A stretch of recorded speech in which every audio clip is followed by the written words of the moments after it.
Hi, I'm Jen, and in case you haven't noticed from all the insane store displays, Valentine's Day is fast approaching. So I thought, what a better time to talk about weddings, particularly my own. My own wedding cost about $300. And I'll get into the costs and the backstory and why we decided to do that.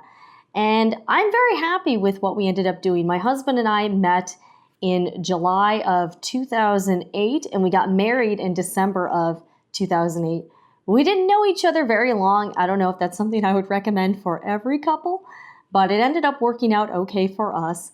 And we got engaged after we'd only known each other for 6 weeks, and we had only really spent like a week together. So again, if you're out there and you think that might be like, love at first sight thing, that doesn't work for everybody. In fact, there's probably a good chance you could get murdered by doing that. But my husband is the good friend of one of my good friends from college. So I felt like my good friend from college could vouch for him. You know what I'm saying here? So I met my husband at that friend's wedding, and we were both in the bridal party, although we were not paired up together. I believe the bride was trying to fix my husband up with one of the other bridesmaids. And I'm a few years older than my husband. So on the surface, we might not seem like the most natural people to pair up together. I lived in Florida. He was going to school in North Carolina, and he was from Ohio. So I don't know. I had just gotten dumped. In some aspects, it was a really not good time to get into a relationship. But hey, you know what? When is it a good time to get into a relationship, right? So we ended up getting engaged, and I'm not exactly sure what my husband spent on my engagement ring, but our wedding rings were about $70. I don't think I included that in the cost of the actual wedding. I bought our wedding rings from Amazon for like $30 and $40 each. And in fact, those same rings 9 years later are still available on Amazon, believe it or not. Now, I ended up losing my wedding ring like under the fridge, so my husband gave me a replacement ring a few years later. But anyways, let me get into the actual costs of the wedding. Now, I know a lot of people dream about their wedding day, have huge plans. I've known people who have wedding binders, who are obsessed with wedding dresses. I'm just not really one of those people. I love going to weddings, particularly for the cake. I love wedding cake. Any type of cake, I'm there. I just like cake. So I enjoy going to weddings as a guest. I enjoy being in weddings. I've been in several weddings, but I don't know, even from a young age, I never really dreamed about having a wedding. I never did any wedding planning. Although, now that I'm thinking about it, when I was in church youth group with friends, I actually, as like a hobby, I would plan friends' weddings. Like they were like really insane. They were like really super crazy weddings, not weddings you would ever actually want to plan for anybody. But I really had a great time kind of in my mind planning like really, really weird weddings. Like, like just like getting married at like Walgreens or something and wearing pleather, whatever. I don't know. I think there's one girl in particular that probably remembers me planning her wedding. I would be a terrible wedding planner. That probably would not be my thing. Although I do love the Wedding Planner movie with Jennifer Lopez and Matthew McConaughey. So that's probably, I'm not huge into romantic comedies, but I did enjoy that movie. So our wedding, we decided, I don't know, I don't really like events with a lot of attention on me. I know that's kind of strange because I'm on YouTube, but I don't like parties for myself or like events geared toward where all the attention is on you. So we decided to kind of elope. It was just the two of us. We got married at the Courthouse, and it was just like a random day. Like we didn't really plan anything out. We're just like, hey, this day will work. And we actually had to go twice because the first time we went, I forgot my driver's license. So in case you're not familiar with like how this whole process works, even if you have a regular wedding, you have to go get a marriage license from your county or, sometimes the county where you're getting married in, I think. So we ended up having to go and get a marriage license, and again, this isn't like, back in the day where you had to get blood tests and everything, although I'm fairly certain that my husband and I are not any blood relation because we're different races. So we went and got the marriage license and had a deputy clerk at the courthouse perform literally a 2-minute ceremony. And in fact, the courthouse we went to had rooms dedicated towards doing these ceremonies. And you know how on airplanes they've got the bathrooms and it'll have like the little slidey thing that says like occupied and vacant? The rooms actually said like marriage ceremony room, and then it had like the occupied vacant slidey thing.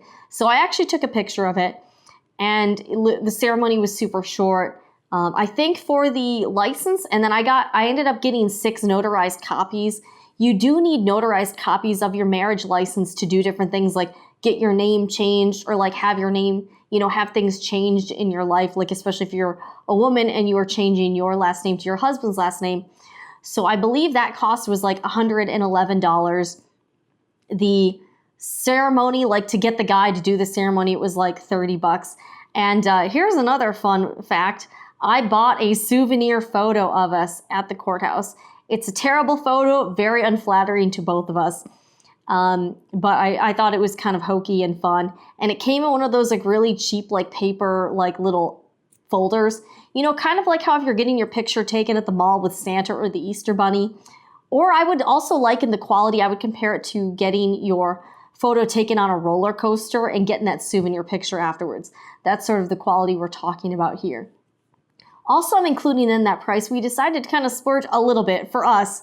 We're both kind of cheap, but we also kind of decided to have like kind of a nicer dinner out, and we spent the night at a local resort. And then the next day we ended up moving. So, definitely a real fairy tale honeymoon there for sure. But I want to talk about money and weddings because I know a lot of people feel pressured to have this big, large, extravagant wedding. All the girls are going nuts on Pinterest, and then you see what your friend did, and then your mom is in there and everything. And I gotta say, I have no regrets about not having a quote-unquote real wedding.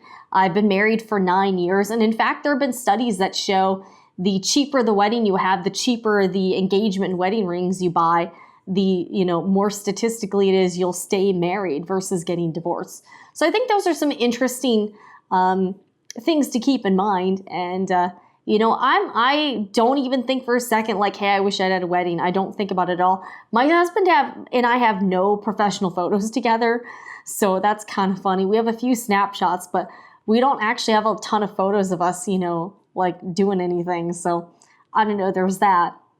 Of course, we do have the souvenir photo. Now, what did I wear on my wedding day? I had a white dress that I already owned. It was from the Limited. It was like a strapless eyelet dress. I wore that, and I wore like a little cardigan sweater that had been embellished with beads on it and had a little ribbon tie. I think that was also from the Limited. So my entire wedding day fashion was via the Limited. Yeah. So, there's that. And so yeah, our wedding was about $300. And in hindsight, I'm actually very happy we did that. We didn't have a lot of money at the time. And as I mentioned in previous videos, combined, my husband and I had $180,000 in student loans. So I'm very grateful and feel very glad that we did not like take out any debt to finance a wedding. We didn't ask our parents for money. And I'm really glad that, we had a little bit of savings in the bank. So again, we ended up buying and selling houses. So I think if you're in a position where you're really strapped for cash, you're in debt, and you're starting out in your career and you don't have a lot of money, I would recommend not going all out on the wedding. I know that might feel a little bit harsh, especially if you're the type of person that is really into weddings and you've been dreaming about your wedding your whole life. But think about it in this way. That's one day. It's basically one big party, but you guys have to live the rest of your lives together. So when you look at the big picture, think about it this way. Would you rather have that one big party and spend like 30 grand? Or would you rather keep the money or not spend it or not go into debt in the first place and maybe have a better financial situation down the road? Now, if you are going to have a wedding, that's great. There's nothing wrong with having a wedding, especially if you have the money, you can afford it, you don't have any debt, but if you don't, maybe consider doing something like what we did or having a very small wedding with just your immediate family there, and maybe having like something later on with your friends. But don't feel like because you feel like everyone else is having a wedding that you need to have one too. That's not true. In fact, I know several other couples who have had courthouse weddings, and they are still with their spouses many years later. In fact, one former coworker, after I told people what I'd done, he and his wife, I think were like aerial photographers or something. They got married on their lunch break and had their reception at McDonald's, and then they went back to work, and they're still together. So I've heard lots of stories like that, and I think that's super cool. And when I had first graduated from college, I was single, and I actually didn't get married. I was 26 when I got married, and my husband was 22. And my mom had asked me, I guess she had a little bit of money from when my grandfather passed away. She asked me if I wanted to apply it to student loans or save it for a wedding. And at the time, again, I had no immediate plans to get married. It was another 4 years before I did that. So I ended up applying that money. It was about $4,000 to student loans. And right now we are debt free, and I'm super happy about it. But, definitely think about your financial future. Don't see the glitz and the glamour. Again, it's one day. And also think about it this way. Lots of couples get divorced. Will you feel a little weird about your $80,000 wedding if your marriage implodes 2 years later? That's something to think about here. And, again, having a big fancy wedding definitely does not correlate with a successful marriage. In fact, like the number one problem that married couples face or relationships is money problems. Anyways, if you also had a courthouse or super cheap wedding, feel free to share your story below in the comments. I just wanted to share mine. I'm Jen, and if you enjoyed this video, feel free to give me that thumbs up and subscribe if you like random videos like this. I'll see you guys next time.